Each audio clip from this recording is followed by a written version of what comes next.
सुप्रभात विद्यार्थी मित्रांनो, आपण कथा म्हणजे काय, कथेचे घटक, कथेची वैशिष्ट्ये अभ्यासलेली आहेत. त्या अनुषंगाने तुमच्या अभ्यासक्रमात असलेली शोध ही कथा आज आपण प्रथम अभ्यासतो आहे. त्यानंतर आपण गडी ही कथा अभ्यासू आणि दोन्ही कथा तंत्राच्या दृष्टिकोनातून आणि कथेच्या आशयानुसार, विषयानुसार त्यामध्ये काय फरक आहे हे पण आपण अभ्यासूया. तर सुरुवातीला आपण शोध ही कथा बघूया. त्याचं स्पष्टीकरण करून मी तुम्हाला सांगते आहे. वैशिष्ट्य हे ह्या कथेचं हे आहे की वपू काळे हे सादरीकरणामध्ये अत्यंत प्रसिद्ध असल्यामुळे त्यांनी ही कथा संवादात्मक लिहिलेली आहे. संवाद भरपूर आहेत या कथेमध्ये आणि त्यामुळे ही कथा अतिशय प्रवाही झालेली आपल्याला दिसते. तर कथेला सुरुवात करूया. अनु, आम्ही दोघं तुझी माफी मागतो हवं तर, पण तू काहीतरी बोल, अशी गप्प बसू नकोस. मी एवढं म्हणालो तरी ती गप्प राहिली. मी मुक्ताकडे पाहिलं, तिनेही माझ्याकडे त्याच नजरेने पाहिलं. नंतर काय करावं हे आम्हा दोघांनाही सुचेना. दिवस असता तर 15-20 मिनिटात बांधाबांध करून अक्षरशः अनुच्या खोलीवरनं पळ काढला असता. पण रात्री 12-12:30च्या सुमारास कुठे जाणार? काहीतरी या तिघांमध्ये घडलेलं होतं. आता कथातंत्राचा जर विचार केला तर स्थळ, काळ आणि व्यक्तिरेखेचा परिचय पण सुद्धा आपल्याला अजून झालेला नाही आहे. या कथेची सुरुवातच प्रसंगाने झालेली आहे. त्यामुळे आपल्याला 3 व्यक्तिरेखा दिसतात, अनु, मुक्ता आणि निवेदक. याला आपण कथाकार म्हणूया. आणि अशा प्रकारे प्रसंगाला सुरुवात होते आहे की निवेदक अनुची माफी मागतोय आणि मुक्ता पण जेव्हा तो निवेदक माफी मागतोय की तू काहीतरी बोल, आम्ही माफी मागतो हवं तर, पण तू काहीतरी बोल, तर अनु त्याला प्रतिसादच देत नाही आहे. आता ही मैत्रीण आपल्याशी बोलतच नाही आहे. जिच्याकडे आपण आलो आहे, तिच्या खोलीवर आपण आलो आहे मुंबईमध्ये, तिला भेटायला आपण आलो आहे आणि ही आपल्याशी असं वागते आहे. ही जाणीव ह्या दोघांनाही, मुक्ता आणि लेखकाला अस्वस्थ करत होती. रात्रीच्या सुमारास कुठे जाणार ना आता, तोपर्यंत वाटच बघावी लागणार होती. अनुचं जेवण आटपलं होतं. हात धुवायला न जाता ती तशीच पानावर बसून होती. अनु, मुक्तानं बोलण्याचा प्रयत्न केला. परत प्रयत्न केला अनुशी बोलायचा. मुक्ताकडे नजर रोखीत अनु म्हणाली, तुम्ही रुपयाची ती नोट घ्यायला नको होती. तिच्या स्वरातील नाराजी, कडवटपणा आम्हा दोघांना जिव्हारी लागला. अनु समोरून उठून गेली. हातून घडलेली चूक कशी सुधारावी ह्यावर विचार करण्यात अर्थ नसल्यामुळे मी त्यावर मुळीच विचार करत नव्हतो. कारण ती चूक होऊन गेली होती. तिची 1 रुपयाची नोट आम्ही घेतली होती आणि सकाळपर्यंतचे काही तास अनुच्या खोलीवर कसे काढायचे एवढाच प्रश्न होता. एकमेकांशी या विषयावर न बोलता तोच प्रश्न दोघांना सतावतो आहे हे दोघांनीही ओळखलं होतं की 1 रुपयाच्या नोटेसाठी अनु, आपली एवढी जीवाभावाची मैत्रीण, आपल्याशी असं का वागते आहे. उद्या आपण वाटल्यास पैसे सुटे करून तिला तिची 1 रुपयाची नोट परत करून देऊ. एवढं काय आहे त्याच्यामध्ये. आणि 1 रुपयाच्या नोटेसाठी एवढ्या वर्षाचे संबंध विसरून अनु आपल्याशी असं कसं वागू शकते ह्याचा विचार दोघंही करायला लागले आणि दोघेही दुःखी होत होते. सकाळी तरी जाताना आम्ही काय करणार होतो? 100 वेळा बाई ग, आमचं चुकलं असंच म्हणत अपराध्यांप्रमाणे जिना उतरणार होतो ना. छे, it was just a problem आणि ब्लेमसुद्धा. एक प्रकारे अनुने आमच्यावर ब्लेमच केला होता. प्रॉब्लेम तर निर्माण झालाच होता आणि ब्लेम पण केला होता की तुमच्यामुळे माझी 1 रुपयाची नोट हरवली. पण ही खरंच एवढी मोठी गोष्ट होती का? सकाळीच पुणे सोडताना आज रात्री अनुच्या खोलीवर असा काही प्रकार घडणार आहे असं कोणी सांगितलं असतं तर आम्ही त्यावर विश्वास ठेवला असता काय? बाब निव्वळ 1 रुपयाची, आणि तेवढ्यासाठी अनु असं करील? इतक्या वर्षाचा स्नेह विसरून अपमान करील? शक्य आहे, शक्य होतं ते अनुसाठी. कारण सांगते ना, ती अनु इनामदार आहे हे आम्ही विसरलो होतो. निवेदक म्हणतोय ती अनु इनामदार आहे हे आम्ही विसरलो. तिच्या विक्षिप्त स्वभावाचा आम्हाला विसर पडावा ह्यात तिची काहीच चूक नव्हती. तिचा हा असला विक्षिप्त स्वभाव मला खरं तर आवडलेला. निवेदक म्हणतो की विक्षिप्त स्वभावाची आहे खरी अनु, पण तिचा हा स्वभाव खरं तर मला आवडलेला अगदी पहिल्यापासून. त्याचं पण एक कारण आहे, ते सांगतात. म्हणजे BA नंतर तिने आबासाहेबांचा निरोप घेतला तेव्हापासून. आबासाहेब म्हणजे अनुचे वडील, आणि तिने आपल्या आईवडिलांचं घर सोडलं होतं तेव्हापासून. तिनं घराला रामराम ठोकला आहे हेही मला आबासाहेबांकडनंच समजलं. आबासाहेबांकडे सहज चक्कर टाकली, एक रुटीन म्हणून. इकडच्या तिकडच्या गप्पा झाल्या आणि सहज विचारलं, आबासाहेब अनु दिसत नाही कुठं? तर ते म्हणले, अनुनी घर सोडलं. मी लगेच प्रश्न केला की खरंच की काय? घर सोडलं का बरं? म्हणून मी म्हटलं 5 वर्षांपुरतं. ते म्हणाले. मी नाही समजलो. त्याचं असं आहे, प्राप्तेषु षोडशे वर्ष हा नियम आपण फक्त मुलांच्या बाबतीत सांभाळतो. मुलींनाही तोच न्याय लावायला हवा आणि अनुसारख्या मुलीच्या बाबतीत तर ही सवलत प्रथम हवी, कारण अनु ही अतिशय पक्का निर्धार असणारी मुलगी आहे आणि त्यामुळे तिला आपलं काय ते म्हणजे स्वतःचं ठाम मत आहे. त्यामुळे तिलासुद्धा या अनुशासनातनं जायला लावायला हवं होतं. खरं तर आम्ही वडील म्हणून आबासाहेब म्हणाले, पण आमचं चुकलंच. हे सगळं मान्य आहे, पण घर सोडायचं कारण फक्त 5 वर्षांसाठी. पण का? तिनं माझ्यासाठी केवळ 5 वर्षांची सवलत दिली म्हणजे काय? पण 5 वर्ष तर घर सोडून गेली आहे, ते तिच्यासाठी नाही तर माझ्यासाठी, असं अनु म्हणते. मला वाईट वाटू नये म्हणून. आलं लक्षात. एकूण अंदाज घेऊन मी म्हणालो की आलं लक्षात. तोच आबासाहेब म्हणाले, तिचं मला थोडंसं पटलं.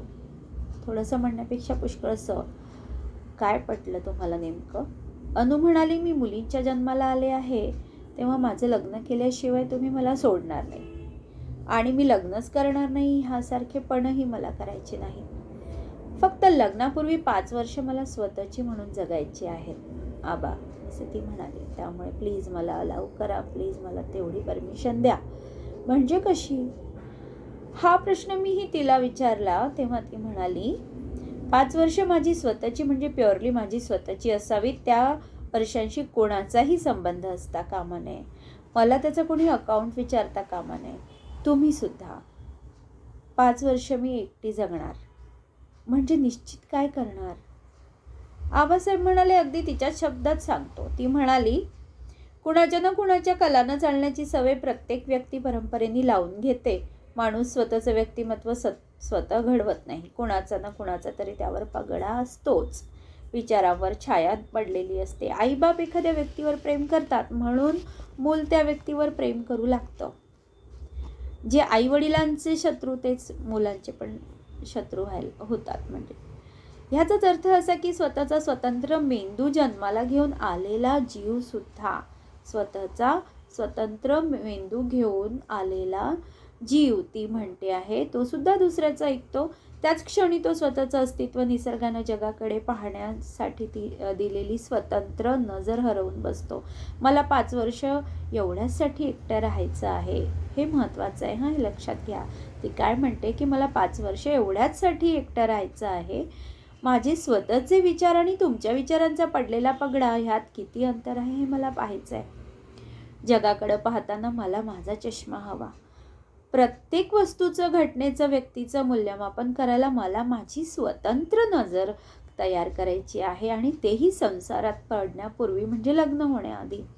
स्वतःचे अनुभव स्वतःच जमा करायचे आहेत. समाजात मिसळल्याशिवाय समाजच समजत नाही ना, आणि व्यक्तीही कळत नाही असं ती म्हणते.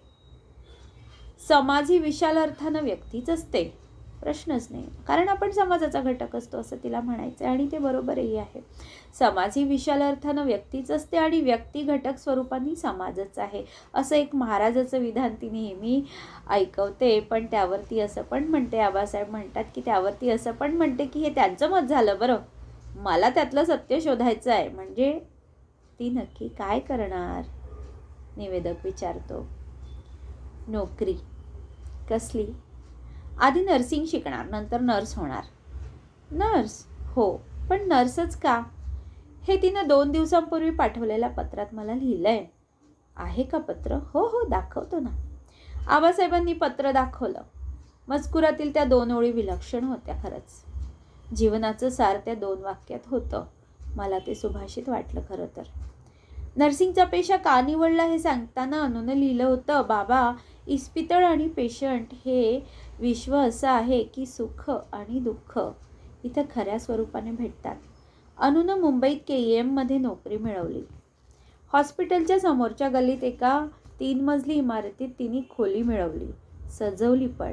अनुनं मुंबईत विऱ्हाड थाटल्यामुळे मुंबईत उतरायचं कुणाकडे, हा जो प्रश्न होता तो आता नव्हता. म्हणजे आता विऱ्हाड थाटलेलं होतं, तिची खोली होती, तिने रूम घेतलेल्या होत्या आणि तिथे स्वतंत्रपणे छान ती आपला नर्सिंगचं जॉब KEM हॉस्पिटलमध्ये करत होती.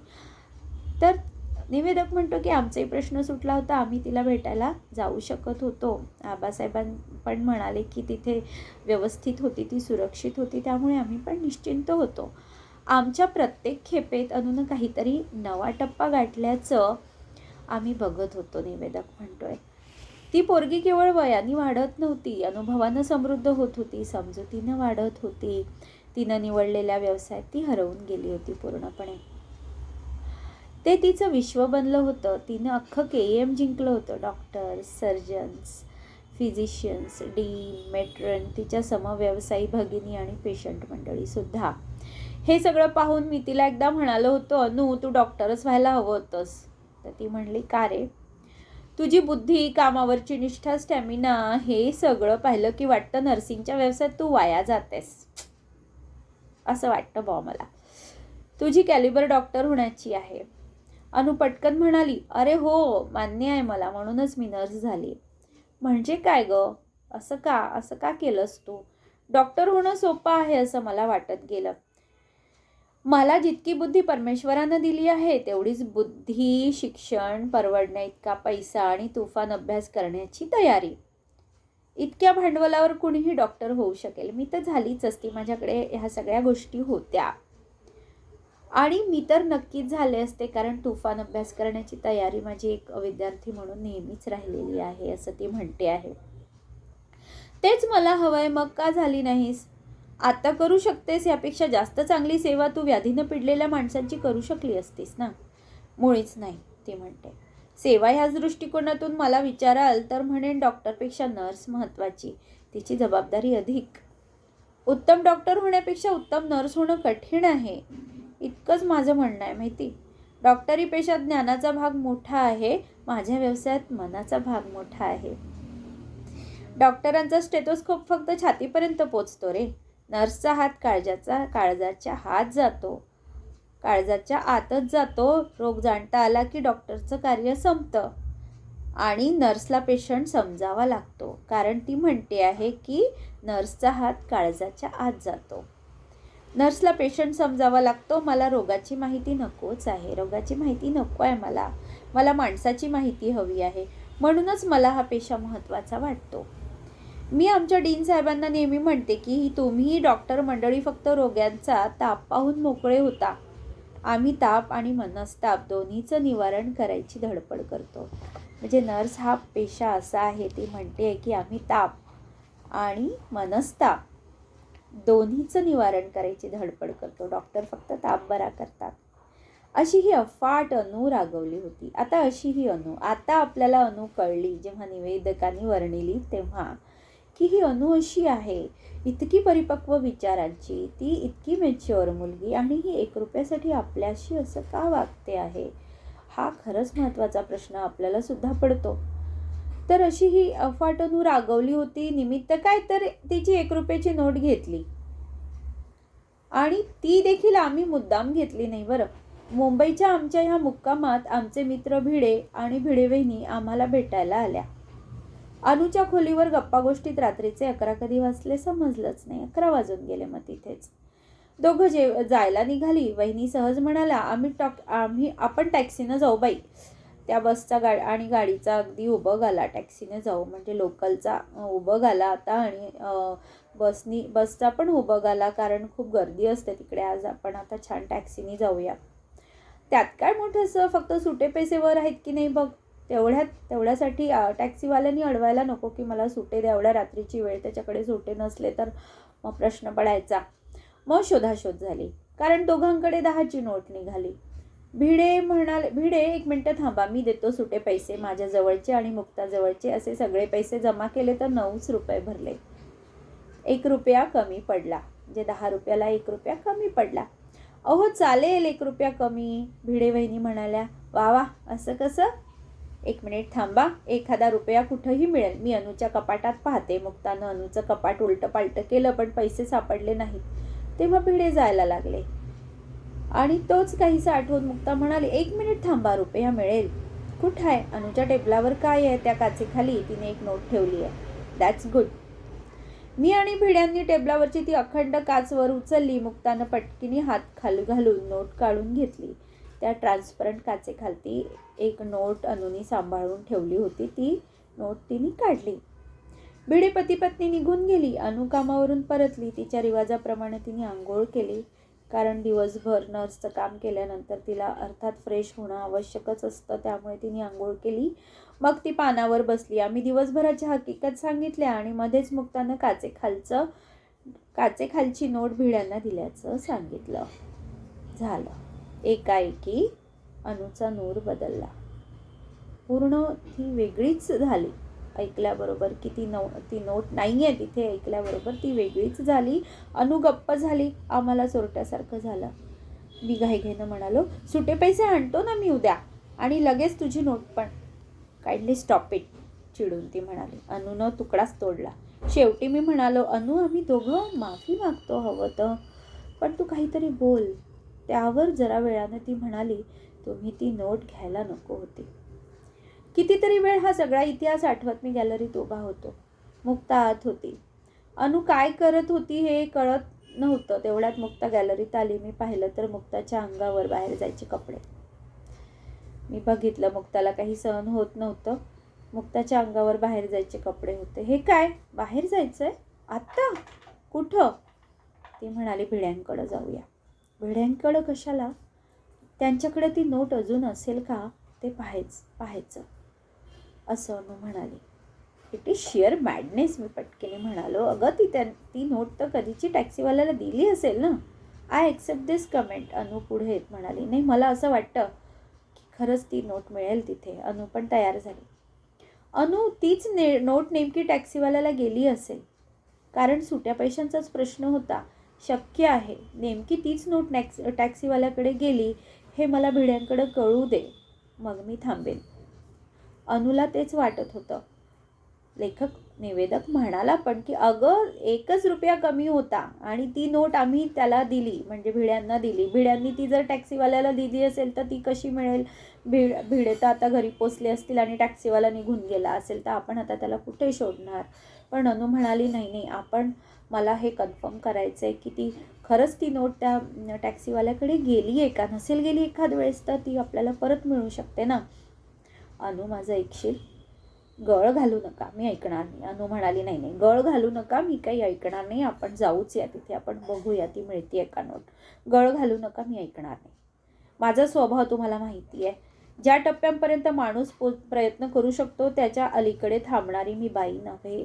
नोटेच्या बाबतीतला हा माझा प्रयत्न भिड्यांच्या घरापाशी संपतो. तो जर खरंच तिथे नसेल तर मग मी थांबते. तिथपर्यंत जायलाच हवं.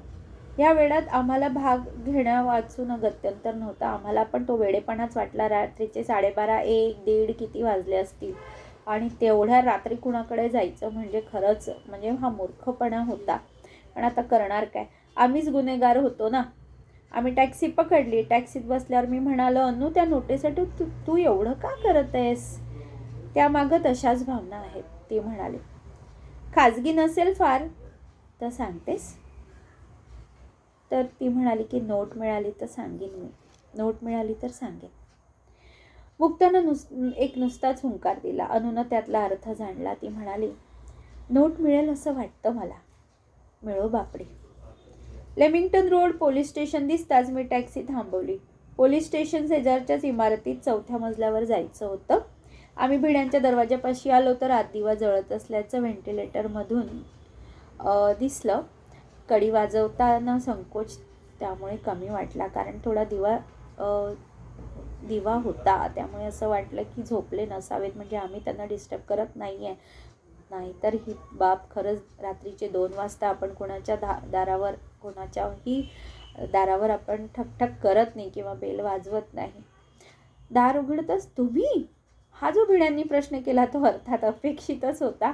या, आम्ही ताबडतोब बसलो. 4 जिन्यांचा हा परिणाम. 4 जिने चढून आलो होतो. आम्ही आत्ताच आलो हे तुमच्या पुढे. आत्ता जस्ट आम्ही आत्ताच पोचलो घरी. ते म्हणले, भिडे बहिणी म्हणल्या, काय सांगता काय, आमच्या घरून निघून तर चांगला 1.5 तास झाला तुम्हाला. आम्ही आश्चर्यानं म्हणालो. सांगतो ना काय प्रकार झाला तो. तुमच्या घरून निघालो, ही म्हणाली त्याप्रमाणे टॅक्सी पण केली. 15 मिनिटात त्याने इथपर्यंत आणलं आणि प्रचंड घोटाळा झाला. काय झालं?